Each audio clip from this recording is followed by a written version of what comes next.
All right. Hello, everybody. Welcome to our last Power Hour of 2020.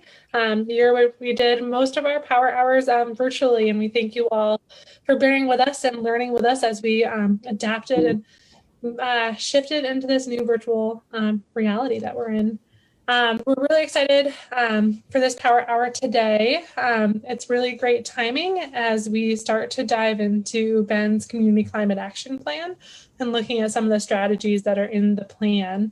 So today we're going to be talking about the home energy score. We'll be looking a little bit into what the basics of the score are and what other programs in Oregon look like, and trying to identify some opportunities to learn from other programs and think about what a program could look like here in Bend.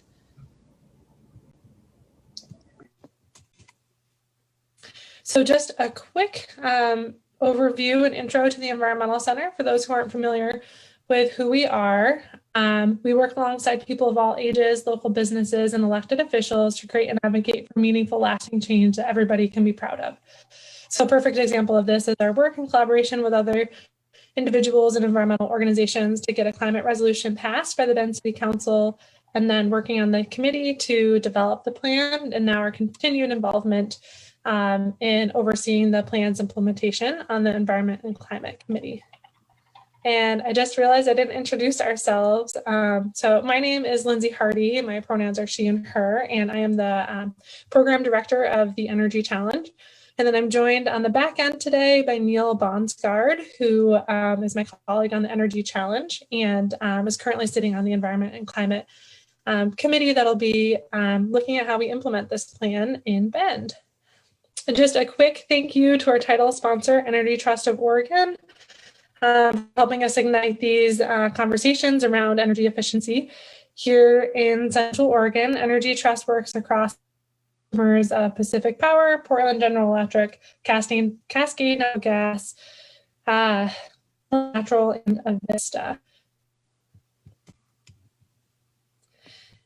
And since we're going to be talking about home ownership today, I think it's important that we take a moment to acknowledge the land that we're on. So this acknowledgement here is a work in progress. Our team is in the process of engaging local Indigenous community members to ensure that this statement is respectfully and accurately represents our experience. And we look forward to learning more and investing this as needed. In Bend, Oregon, we are on the traditional territory of the Northern Bayou, the Wasco, Warm Springs tribes, which now comprise the Confederated Tribes of Warm Springs. Acknowledging territory shows respect for Indigenous peoples who called the land home before the settlers, and many home. We're to recognize that we're simply guests on this land. We can't talk about home and property ownership without naming the impacts of colonialism. When Native peoples were displaced from their lands and forced to settle on reservations, tribal housing throughout the country became standardized with little regard for individual culture, region, climate, and materials. Through a complex history of the U.S. government, acts, policies, and funding, the Confederated Tribes of Warm Springs still continue to navigate housing challenges related to poverty, overcrowding, maintenance, and high utility bills. We recognize the many barriers and oppressive systems that have disconnected Indigenous peoples from their ancestral homelands, leading to the loss of tradition, identity, language, natural resources, and so much more. Homeownership is a privilege, and access to a safe and healthy built environment is not equal. So we encourage you to take the time to learn more about the history where you live. We will be doing the same. And learn more about whose land you're on and how our current system perpetuates ongoing colonialism. If you're interested in receiving some more information, you can sign up for some alerts by texting action to the number on this slide, and we'll share this information again in our follow-up. And next up, I'm excited to introduce our panelists and presenters to you today. We are very fortunate to be joined by Roger Kanu from the Oregon Department of Energy and Anthony Roy from Earth Advantage. They both have been working on energy scoring programs throughout the state for a number of years, and I will let them dig into what their roles have been. So first off, we're going to have Roger up. Thanks, Lindsay. It looks like Anthony's getting the PowerPoint ready. Hi, everybody. Roger Kainu here with the Oregon Department of Energy. I'm an analyst and a Metro Regional Solutions member. So I work across the state on many energy-related matters with mainly a focus on residential energy. Next slide, please, Anthony. So I want to just bring to your attention something that the Department of Energy needs to, by law, make available to all Oregonians, and that is what we call the Biennial Energy Report. And with this report, we have about 600 pages of energy-related matter. Every presentation that any one of us at Odo does, we like to introduce this report because it has just a ton of information in it that you can use at a business level or a community help level or government level.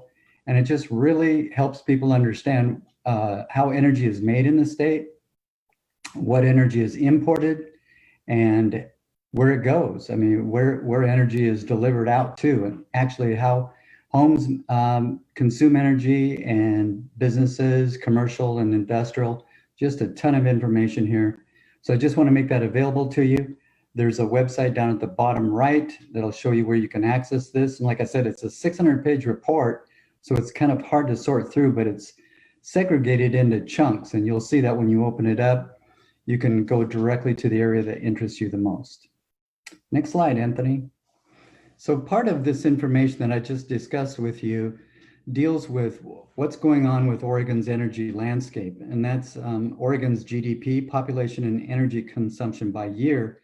As you can see explained in this slide, you can see where total energy consumption has remained relatively flat for many years. While population in thousands of people, you can see how that's went up all the way up where it's at in 2018. And the GDP, which is another useful number to take a look at, see how the engine's performing in Oregon, how that's actually went up as well. So we're getting a lot more done with a lot more people with about the same amount of energy. That's something that a state really does concentrate on. Next slide. This is another depiction of the same type of information where Oregon's population went up by 19% between 2000 and 2016. The GDP grew 93%. So that means that the actual engine of the economic engine of the state really is operating at a high level. But look at the energy use and how it's went down over the same period of time. And that's a lot of energy savings, getting a lot more done for the same amount of energy, or actually just a little less. Next slide, Anthony. So on the residential sector, we like to look at houses as boxes of air. And those boxes of air, as you look at them, you can't really tell from the outside which house is the most efficient. And that creates a real problem for all of us. We try to make things as clear for people when they go to purchase a home so they can make those choices with respect to what they want. Some people, they really don't care about energy efficiency, so it won't matter to them as much. But those people that do care about energy efficiency and the operational cost of a house, they'd like to know what that operation looks like. And as you look at the three houses in front of you, you really can't tell much difference from the exterior, how the homes would perform, so you wouldn't know what the operational costs are. And most times in the past, realtors, what they would do if they had a client looking at houses like this, they would say, gosh, I don't know what the energy consumption is of these houses, and sort of point out a whole lot of different aspects of the house. But savvy consumers would say, well, how do I know what these houses cost? And some realtors would point them back to the utility and ask a utility customer service representative to indicate what the last year or month's bills look like. And that was a good solution for a while, but people began to realize that there may be many different kinds of home or occupants in the house, or maybe a family of 5 when you're a family of 2, or vice versa. So you really have no idea what the operational costs are. That's why we've always concerned ourselves with the home energy score. Next slide, Anthony. The problem, it's an invisible to consumers, both the home buyers and the renters of these properties. So we're going to try to make that more visible to folks, make the score, which translates to operational cost. And consumers really are used to having labels. You've seen multiple nutrition labels when you go to the grocery store. I know I spend a lot of time looking at these things because I'm kind of a nut about how many carbohydrates I have, how much protein I have. So nutrition facts are really important to me. And then there's also the well-known yellow energy guide that appears on your water tank and it'll appear on your heating equipment. And everyone knows about the miles per gallon. That's been instituted quite a while ago, and people are very used to having this information available when they go to buy a car. Next slide, Anthony. So I'd like to talk briefly about what we've been doing at the state level in Oregon. Next slide. And I won't spend a lot of time on this, but just know that this period of time between 2009 and 2013 constituted a whole bunch of work. In fact, it even stretched up into about 2018. There was a task force that was put together by the legislature that required home energy scoring to be looked at and to be determined how it would operate within the state. And a stakeholder panel was put together to review many of the operational factors of the scoring system. We looked at in-market scores that we had at the time. There was the HERS system, and there was the US DOE system, as well as Portland's, or actually the Energy Trust's own EPS, Energy Performance System. So we had 3 different systems working in the state at the same time that had way different metrics and way different ways of looking at a score. So we found that information to be really confusing to consumers. All the scores were good scores, but 3 different scores, that's a whole lot. And there were others that were making comments about entering the state. So with some thought, the stakeholder panel decided that we would want 1 score that's authorized by the state to be given to the homes. And also that the stakeholder panel was required to develop licensing and certification steps for any assessor who would want to operate in the state. And to this date, any audit that's conducted in the state is to be authorized. That audit needs to be conducted by an authorized, certified and licensed state assessor. Out of this panel, we could go to the next slide, Anthony, that'd be great. Out of this panel, after multiple meetings with many smart people, the discussion just ensued, and we developed a scorecard that you'll see more later, but it appears on the right side of your screen, that shows a whole lot of information about energy use, a score, an actual score, and then it portrays it in different ways. And on the second page of the score, you'll see where recommendations are given by the scoring system as to what upgrades could be in place in the home, and then that would change the score and help the home become more efficient. We reviewed and defined the necessary steps to support accurate and consistent scoring systems. That was one of the major hurdles that we had as a stakeholder panel, was we want to make this as simple as possible for consumers and those who operate the programs, and that is to make things as accurate and consistent. Those 2 words are 2 words that we use continually throughout these panel meetings. So the panel recommended that we adopt 1 scoring system, and it was fully approved in Oregon, the US DOE's Home Energy Score System. Panel approved scorecards in Eugene and in the city of Portland, and then later on the panel actually approved a statewide scorecard, much like the one that you see there in front of you. Next slide, Anthony. So I mentioned that Eugene Water and Electric Board, they developed a program. It's a rental focused program, and it's operated by the utility. And it has an assessor network established in the Eugene area. They use the University of Oregon college students to be assessors, and that's worked out really well for them. Later on in 2017, an ordinance was passed in the city of Portland, and we'll get into the weeds about this a little bit more later. That ordinance was put in place in 2017, And actual program launch was January 1st of 2018 for a mandatory time of listing home energy score program. City staff worked together to develop the policy and implementation. They worked together with Oregon Department of Energy to help the council there in Portland understand the benefits of the program. And there were some opposing points of view. We all met at City Council chambers and talked it through. And that's how it all became an active policy on January 1st. There was a lot of support for this program, and it was time for a large city in the United States to have a home energy score program. We welcomed it at the time and still do. Following that, in October of this year, the city of Milwaukee also launched a program based on Portland's program. And it's not to say that they're following exactly what Portland wanted to do and how they developed their program, but they took the cloth from the Portland program, avoided a whole lot of wasted energy and resources, and were able to bring together a mandatory time of listing sale program as well in the city of Milwaukee. Their launch on October 1st has just went really well, and they haven't had a lot of scores yet. It's a much smaller city. Portland's at around 21,000 scores to date. Milwaukee has about 15. So that tells you what the real estate activity level is like in the two different cities.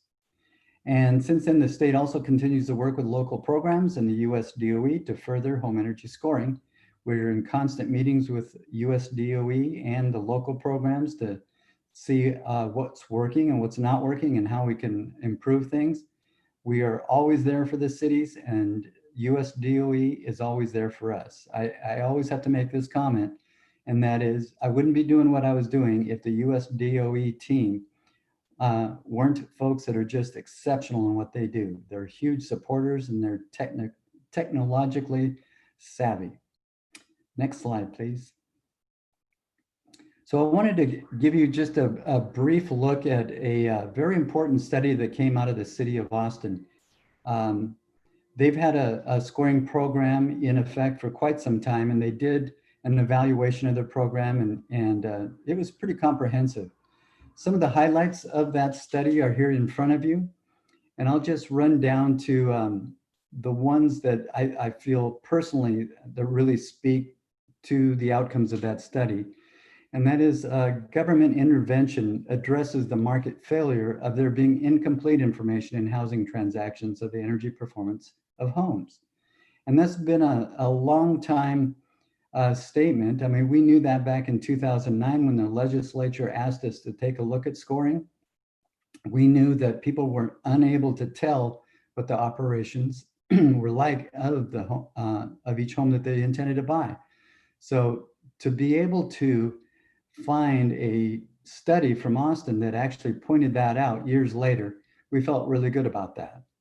We also understand that sellers tend to be aware of the relative efficiency of their own home. They may not unaware of the relative efficiency of their home. They may know that they have efficiency attributes, but are unaware of how they compare. And so you may feel like your home is doing really well, but how do you know what that really means compared to other homes right down the street from you? And how would that work if you were purchasing real estate?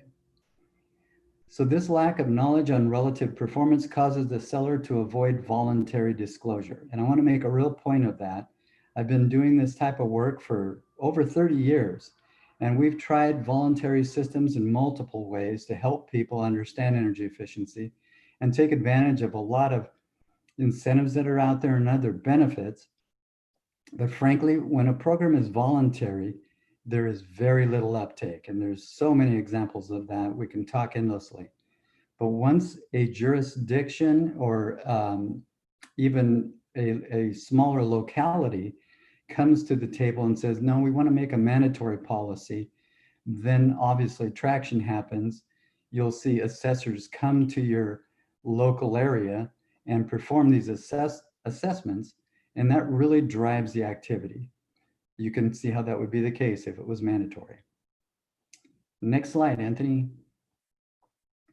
So here at Odo, we started this with a statewide framework, and we discussed that briefly in the past slides. But I want you to know that local government support from Odo is super important. That's the majority of what I do. And I continue to meet with all different sizes and scopes of jurisdictions to help bring this information. Right now, I'm meeting with Hood River and Ashland and Talent and Hillsborough and Beaverton. Gosh, they're just everywhere. And Anthony and I, your next speaker, will even be on a call tomorrow with South Carolina. There's just all kinds of different folks across the nation and locally here that want to know about home energy scoring. Yeah, I really do see it as a thing in the future. So Odo and Earth Advantage, we work together to bring about a holistic package to cities if they're interested in home energy scoring. Earth Advantage is a national leader in how to implement these programs. They help with policy development, they help with implementation, they create trainings for assessors, and they work with real estate agencies to create trainings for their realtors even. So we work together to bring this information out to the public. The support is consistent practices across the state. We try to drive increased scoring activity, reducing market confusion. Don't like that. We don't want to have confusion out there. And we try to make it easier for local governments by providing recruitment, training and onboarding, quality assurance, a program webpage, and all kinds of IT infrastructure that, excuse me, Anthony will get into a little bit later. And we even go so far as to help them city brand a scorecard so they know it's a local attribute. And then we use local utility rates and carbon emission factors also on the scorecards to show a local presence. So I'm going to pass this off to Anthony now, and we'll wait to hear any questions you may have after Anthony's done. Thank you. Great. Thanks, Roger. And so I'll be speaking a little bit more, I guess, a little more detail into how home energy score policies are being used by local governments here in Oregon, as well as nationally. And we can kind of learn some of the best practices and how that might apply to Bend. A little bit about Earth Advantage. I think some of you might know us in the Bend market for the home certifications that we provide. We do a lot of promotion of green building standards of all sorts, whether it's Earth Advantage or LEED or home energy scoring. And we also are really interested and involved in how do you connect the information that comes from these homes, the home energy certifications, the ratings, the scores, to the real estate market. And so we're active in helping to make those connections. And then we're also very involved, as Roger alluded to, with training professionals, both in the construction sector as well as the real estate sector. So kind of the holistic approach to training there as well. So I wanted to just outline some of the things I wanted to touch upon. First, kind of a landscape of the cities that are doing home energy score policies or energy labeling policies more broadly. Some local examples, both in Portland and Milwaukee, kind of get into the details of what's happening there. Some of the insights that have come from Portland after, I guess it's 3 years now of implementation, and the city of Portland did a survey and analysis of the program. And so there's some good results that we can share. And then some of the myths versus the realities of home energy labeling that always come up when we're talking about a policy in certain cities. So we'll kind of touch upon those. But before we get into this, I wanted to make sure that the definition of what a home energy score was clear. The concept of a home energy score is a 1 to 10 scale, with 10 being the most efficient home. It was created by the U.S. Department of Energy, as Roger talked about. It's one system, of several that are out in the marketplace that are under kind of the general context of home energy labels, but it's the one that is the most prominent, especially for existing homes. And part of the reason why it's so useful in existing homes is that's a very quick analysis, but highly accurate. So it's a low cost threshold to get the assessment done and the score created. The score focuses on just the energy assets So it's not looking at, it's taking out the homeowner behavior from the equation. And that makes it easier for anyone really in the real estate market in particular to kind of make an apples to apples comparison between two homes versus, if you look at utility bills between two homes, it's really going to be dependent on how that home is operated by the occupants and kind of how many people are in the home and a bunch of other factors. So this home energy score takes those variables out of the equation and is really useful in kind of integrating into the real estate market. And then the terminology home energy score policy is really a legal framework, an ordinance, for example, that was done in Portland, Milwaukee, and then cities around the country. That outlines the use and creation and deployment of home energy scores. In some markets, it's maybe a different type of home energy label that was done prior to the creation of home energy scores, but more and more frequently, it's the use of the US DOE system. So here's a kind of a map of where these policies are currently in existence. As you can see, really diverse geographic spread, all sorts of cities, counties, and states even, doing various forms of energy labeling.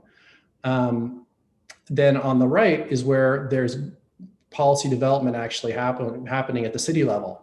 So we're seeing a lot of different size cities, geographic spread again, of cities that are in the process of either developing a policy or doing the due diligence in getting there. I think the geographic spread and the size of the cities is really interesting. Very different reasons why they're doing a policy. Some for kind of rental protection. For example, the city of Gainesville, which is actually not indicated on the map because this policy development is happening so quickly. But the city of Gainesville just passed a policy where they're requiring rental properties to get a home energy score. So you got folks interested in the rental side, you got folks interested in the kind of climate action for in the time of listing requirements, and then a bunch of other facets as well. When we're working with cities and states on considering a home energy score policy, there's kind of two big buckets that we look at, the kind of the micro reason for doing it and then the macro. One is really focused on the buyers and sellers in a market, or renters, depending on that community. So they can be informed on the energy performance and the expected costs and what really would be a cost-effective update to the home that makes sense. And then from a more policy wonkish perspective, there's the macro.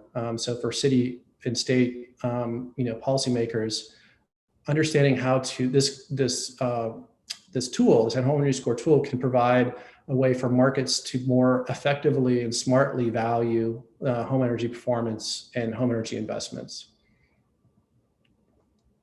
Drilling into some of the key attributes of a policy, obviously a lot of cities are looking at this from a climate action perspective. And I think that's usually 9 times out of 10 the driver. The city of Gainesville being an example of maybe where that's not the driver, but it's an ancillary benefit. Consumer protection is a very big facet or consideration when doing these policies. One of the, I think, kind of key points that was made during the city of Portland's policy development was the home performance community, the industry, really highlighting the consumer protection benefit. And they had a campaign that was kind of centered on the right to know. So consumers having the right to know what they were getting into, what their home was actually going to cost, and allowing them to make an informed decision.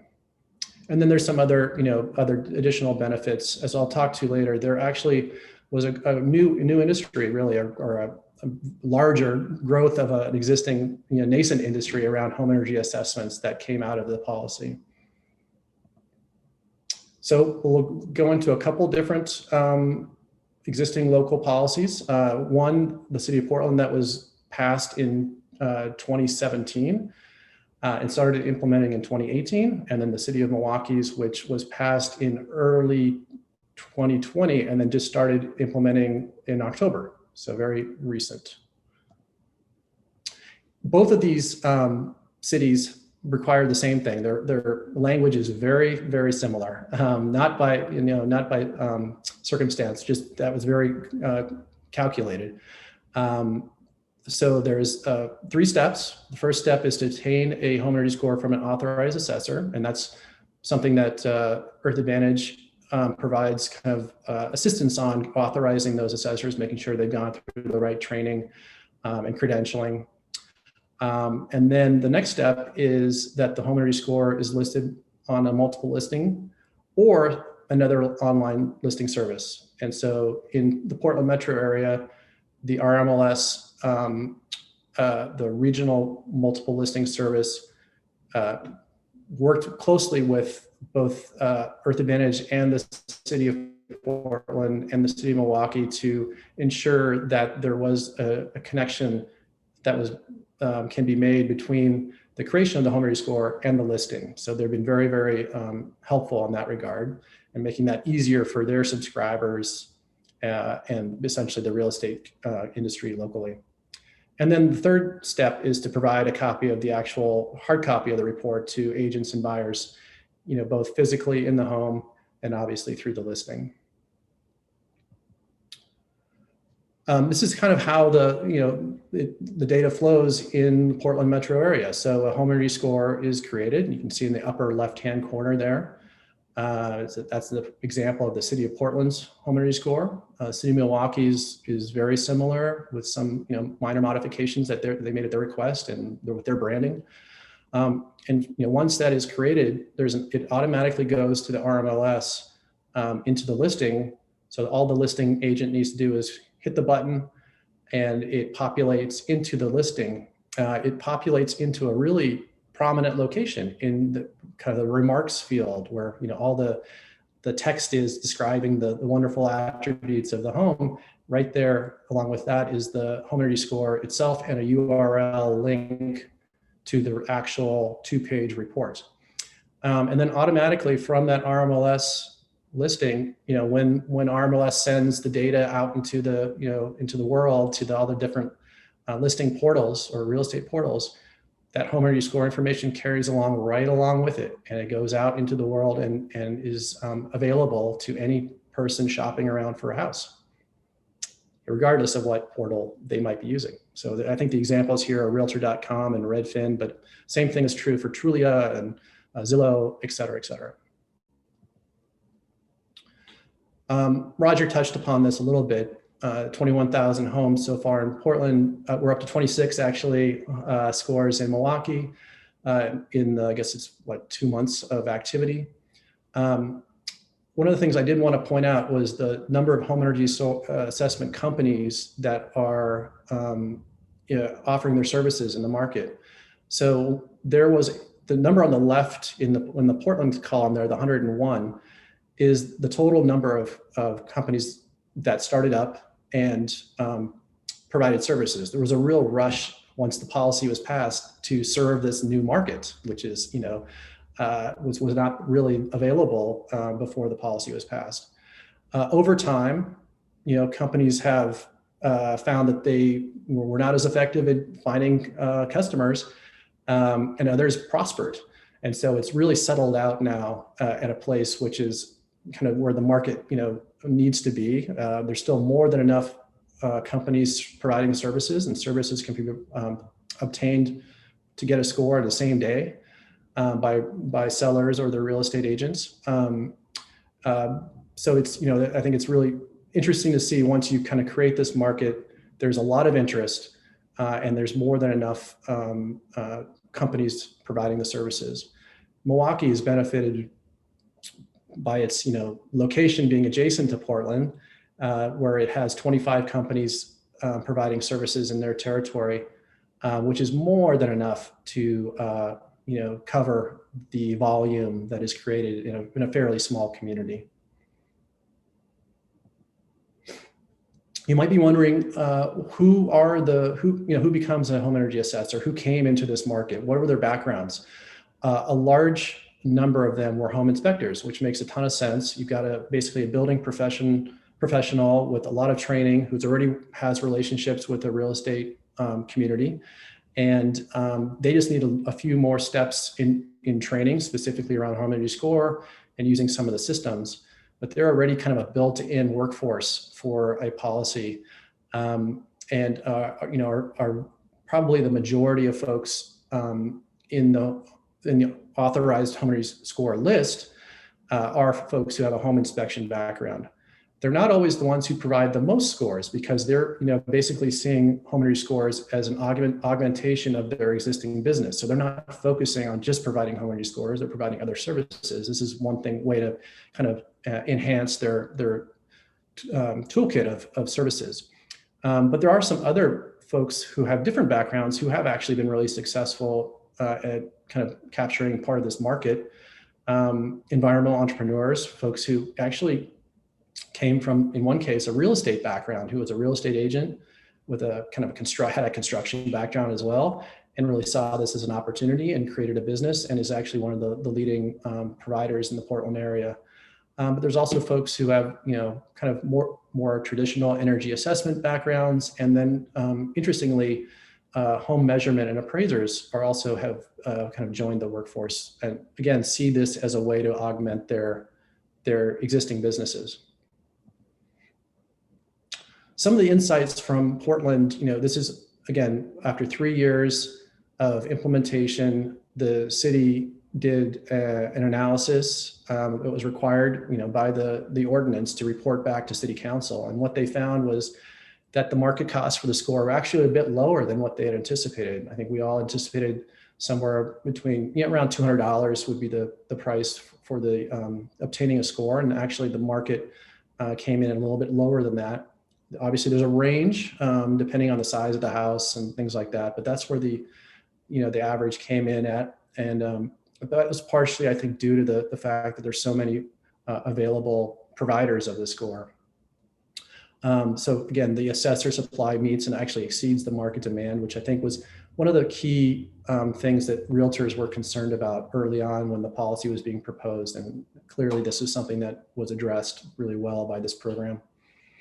There have not been any real estate transactions disrupted due to the home energy score policy or the scoring process.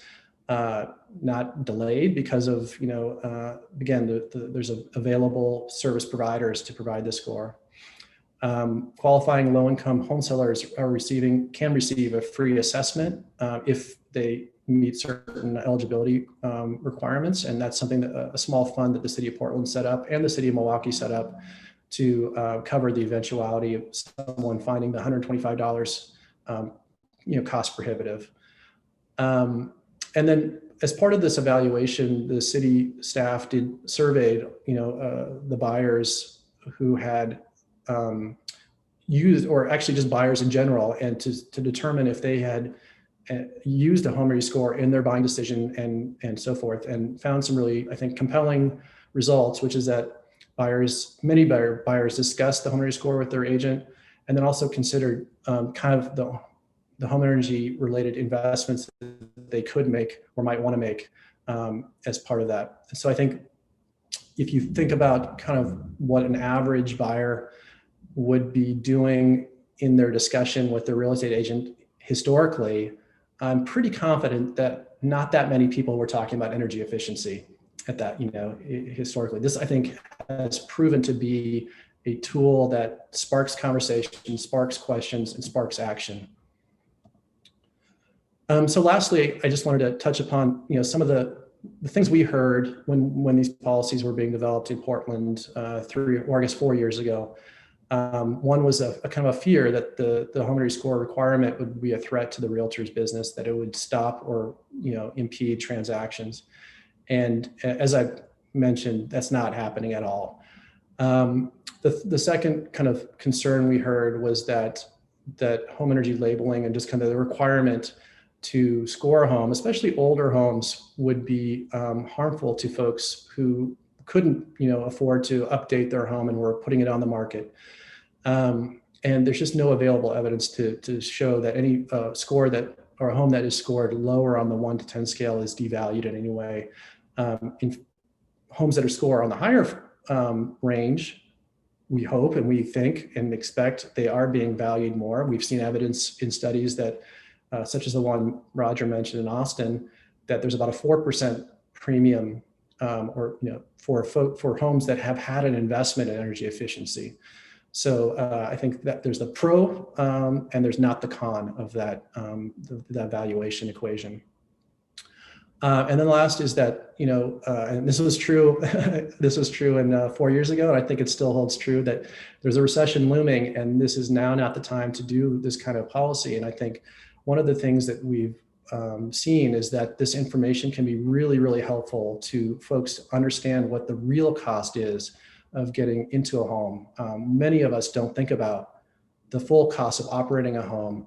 And this tool really provides folks with an understanding of not only what the cost is of the energy, the monthly energy bills, but really what systems might they want to improve, or might they need to improve or replace. So I think the Home Rescore report really provides that value there to them. And I think that's it for now. So I think we can go to questions, Lindsay, if you're ready. Thank you, Anthony. Yes, we've had a couple questions come in through the chat, and I encourage you all, you can either send your questions in through the Q&A or through the chat feature, whichever you would like. And we'll jump into some of the questions I see coming in now. We had a question asking about Eugene and Springfield, whether they're looking into a mandatory program. I can help with that.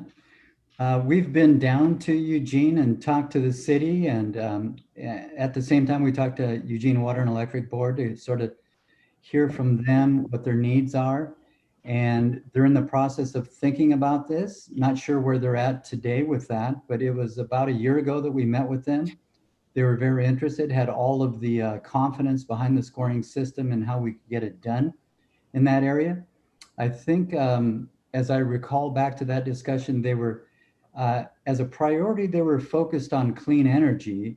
And if there's a clean energy spot in Oregon, that's it already. So they were looking at it from that standpoint, and it didn't make as much sense to them at that point in time. But we'll get back to them and talk to them about the consumer protection side of this possible ordinance.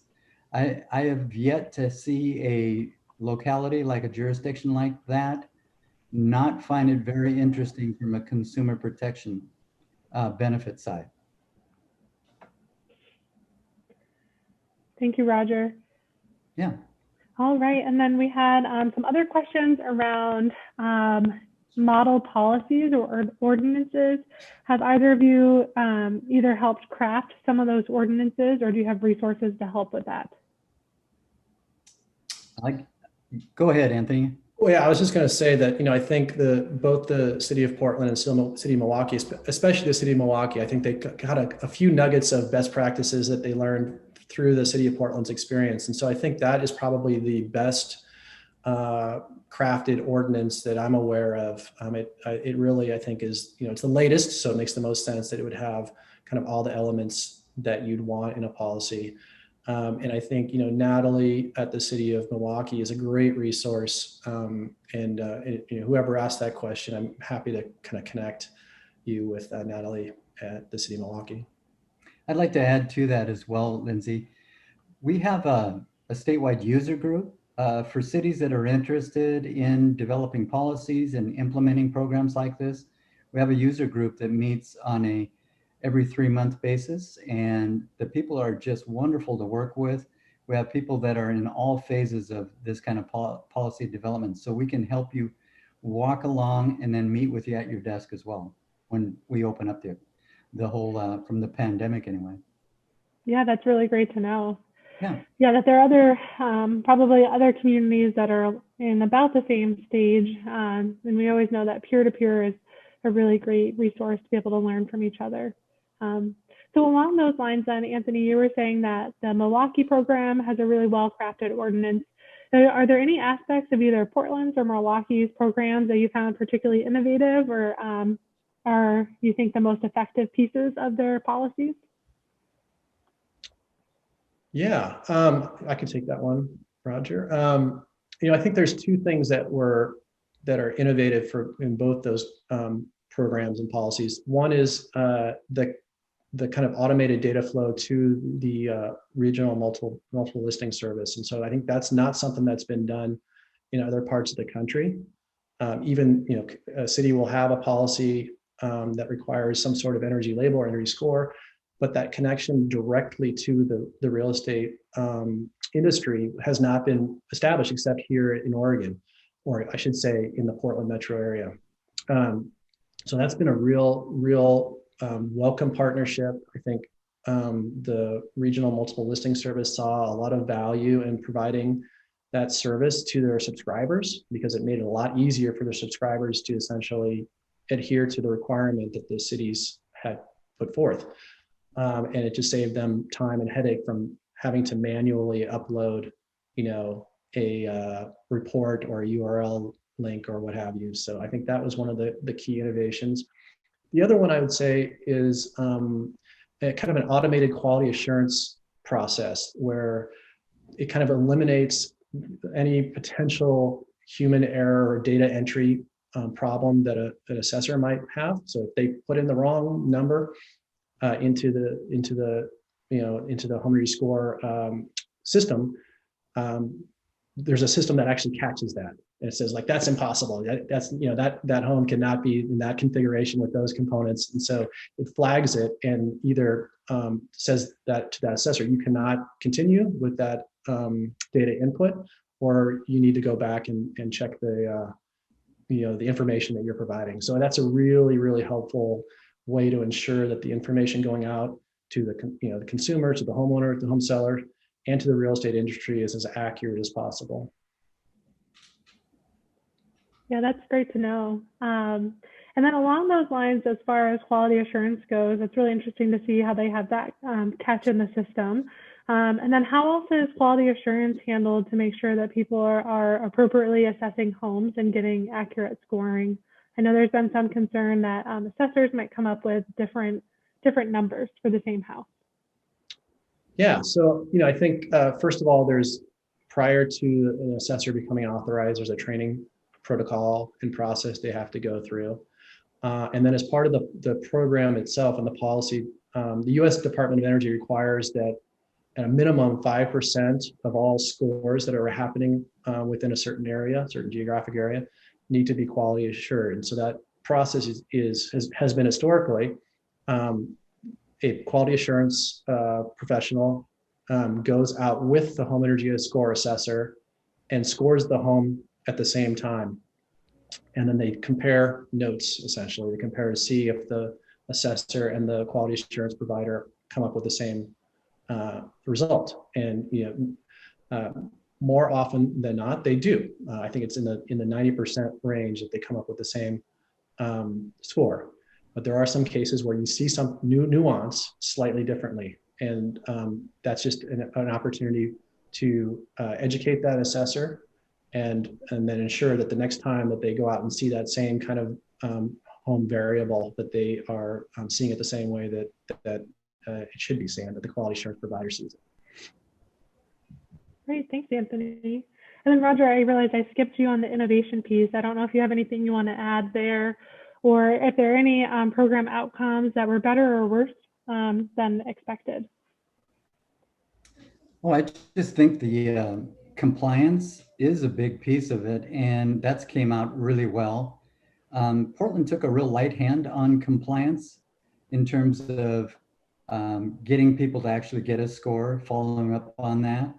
And it was interesting to me to see Milwaukee take a different approach. They're taking a little more aggressive approach, saying that within X amount of days, a follow-up will be conducted and a review of the real estate listings to make sure that people are getting those scores. And so we're sort of migrating to a different kind of ordinance.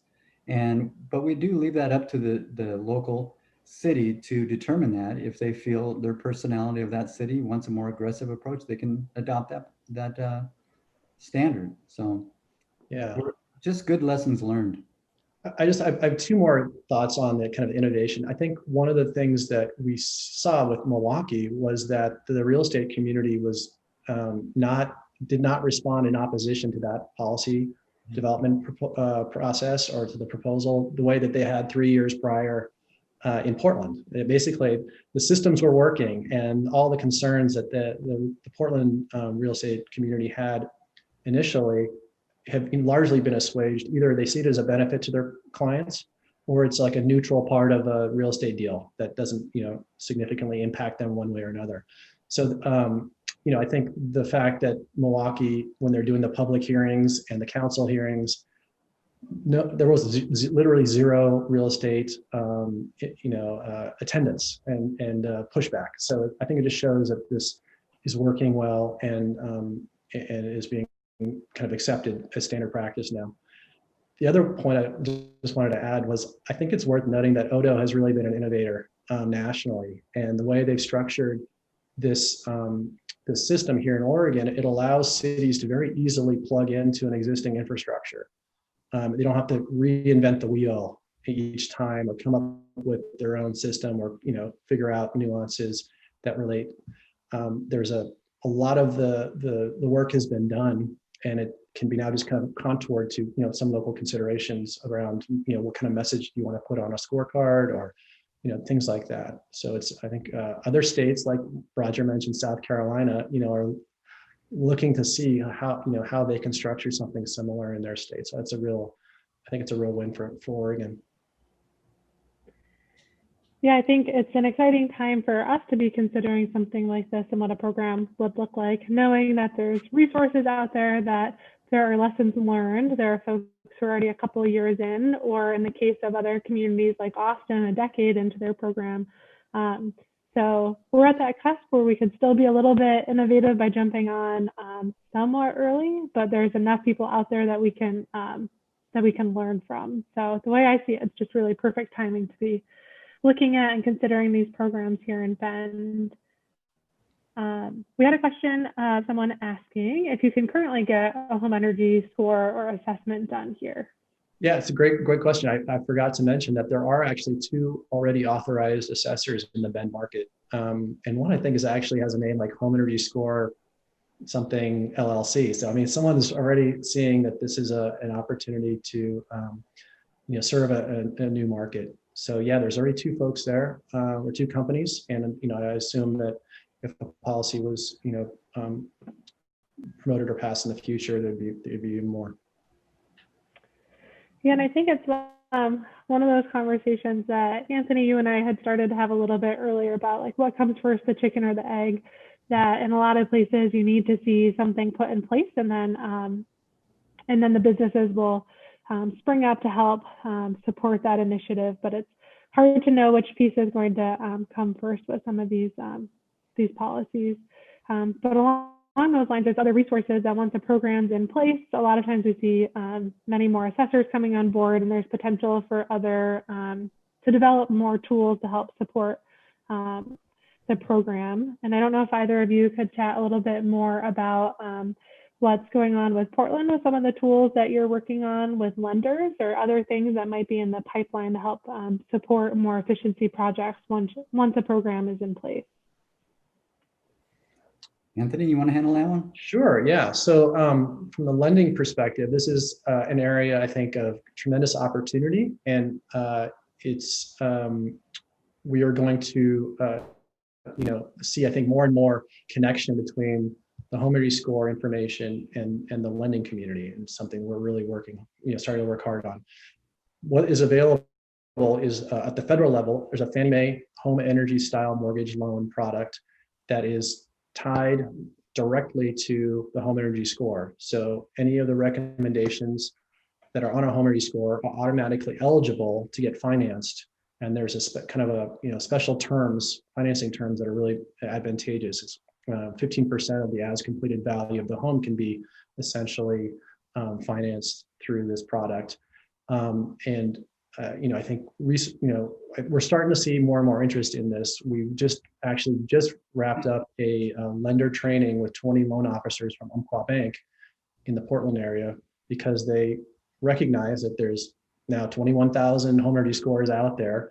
All of those scores, and the 6,000 or 7,000 are done each year, are creating an opportunity for those buyers to essentially create more value in the home that they're going to be buying at minimal cost to them. Their monthly mortgage wouldn't either go up just a touch or be not impacted at all, but they get the value of the energy efficiency improvements before or just after they move in.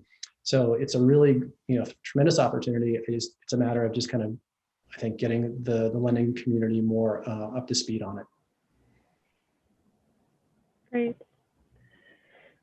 We have some more kind of technical questions about some of these other programs. Are the home energy scores required for existing resale and new homes, or how does the scoring work with new construction? Yeah, in both communities, the new homes are also required to obtain a home energy score, and the Energy Trust has been great in ensuring that the new homes that are going through their program can also kind of just connect that information to the home energy score process, so it isn't something that is redundant. Essentially, it's something that can be done in parallel paths.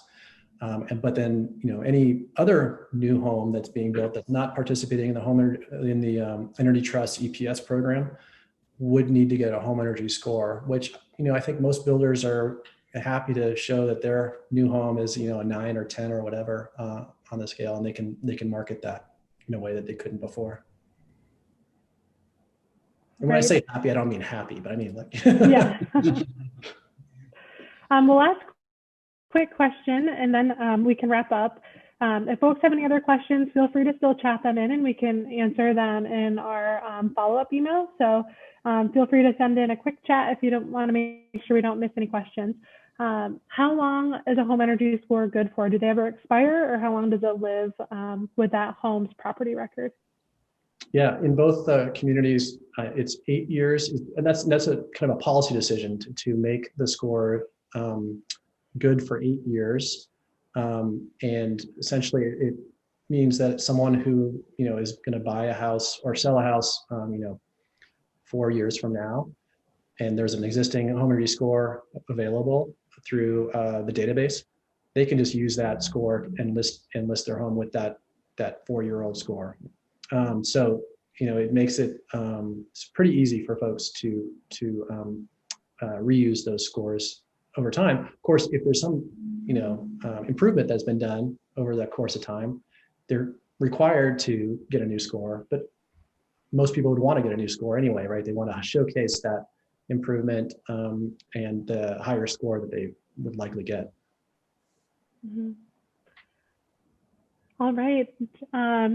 Thank you all for taking the time to answer some of these questions from our community. We're really excited to start digging more into this policy and what it could look like in Bend. Do either of you have any last comments that you want to share before we wrap up today?